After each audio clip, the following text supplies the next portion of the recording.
दिल्ली के वित्त मंत्री मनीष सिसोदिया के द्वारा दिल्ली बजट 2021 मंगलवार को पेश किया गया। दिल्ली के बजट पर confederation of all India traders यानी कि कैट के राष्ट्रीय महामंत्री प्रवीण खंडेलवाल ने अपनी प्रतिक्रिया दी है। कैट के राष्ट्रीय महामंत्री प्रवीण खंडेलवाल ने कहा कि दिल्ली के व्यापारियों के लिए एक निराशाजनक दस्तावेज है, क्योंकि दिल्ली के बजट में व्यापार और वाणिज्य के लिए एक भी शब्द नहीं बोला गया है। एक व्यापारी समुदाय के लिए मुख्यमंत्री अरविंद केजरीवाल के नकारात्मक रवैये को दर्शाता है और हम दिल्ली के बजट की कड़ी निंदा करते हैं। अफसोस है कि दिल्ली सरकार ने उन व्यापारियों की ओर ध्यान ही नहीं दिया जो वर्तमान में कोविड के कारण से बड़े वित्तीय संकट का सामना कर रहे हैं। ये भी आश्चर्यजनक है कि बजट में व्यापारी समुदाय के लिए एक भी योजना की घोषणा नहीं की गई।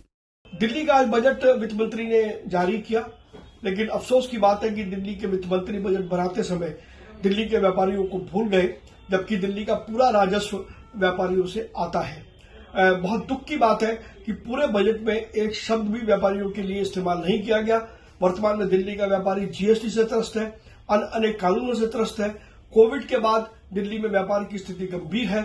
ऐसे में दिल्ली सरकार द्वारा एक शब्द भी व्यापारियों के लिए न बोला जाना वो दिखाता है कि केजरीवाल सरकार की बेरुखी दिल्ली के व्यापारियों के प्रति किस कदर है और उनकी निगाह में दिल्ली के व्यापारियों को कोई महत्व नहीं है। दिल्ली सरकार के इस बजट की दिल्ली के व्यापारी कड़ी आलोचना करते हैं और निश्चित रूप से मुख्यमंत्री से मांग करते हैं कि इस बजट में संशोधन करते हुए दिल्ली के व्यापारियों के लिए कुछ न कुछ योजनाएं जोड़ी जानी चाहिए, जिससे दिल्ली के व्यापारियों को आसानी से वित्त मिल सके और दिल्ली में हम व्यापार को और अधिक बढ़ा सके।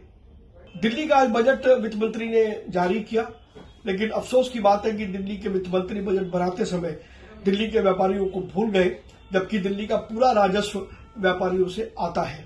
बहुत दुख की बात है कि पूरे बजट में एक शब्द भी व्यापारियों के लिए इस्तेमाल नहीं किया गया। वर्तमान में दिल्ली का व्यापारी जीएसटी से त्रस्त है, अनेक कानूनों से त्रस्त है।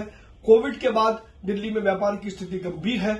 ऐसे में दिल्ली सरकार द्वारा एक शब्द भी व्यापारियों के लिए न बोला जाना वो दिखाता है कि केजरीवाल सरकार की बेरुखी दिल्ली के व्यापारियों के प्रति किस कदर है और उनकी निगाह में दिल्ली के व्यापारियों को कोई महत्व नहीं है। दिल्ली सरकार के इस बजट की दिल्ली के व्यापारी कड़ी आलोचना करते हैं और निश्चित रूप से मुख्यमंत्री से मांग करते हैं कि इस बजट में संशोधन करते हुए दिल्ली के व्यापारियों के लिए कुछ न कुछ योजनाएं जोड़ी जानी चाहिए, जिससे दिल्ली के व्यापारियों को आसानी से वित्त मिल सके और दिल्ली में हम व्यापार को और अधिक बढ़ा सके। प्रवीण खंडेलवाल ने आगे कहा कि दिल्ली देश में व्यापार का सबसे बड़ा वितरण केंद्र है और दिल्ली का राजस्व व्यापार पर काफी हद तक निर्भर है। दिल्ली में साइबर हब स्थापित करने की कोई योजना घोषित नहीं की गई है, जबकि दिल्ली का राजस्व पड़ोसी शहरों गुड़गांव और नोएडा में स्थानांतरित हो रहा है। दिल्ली से कमल कुमार कंसल, पंजाब केसरी टीवी।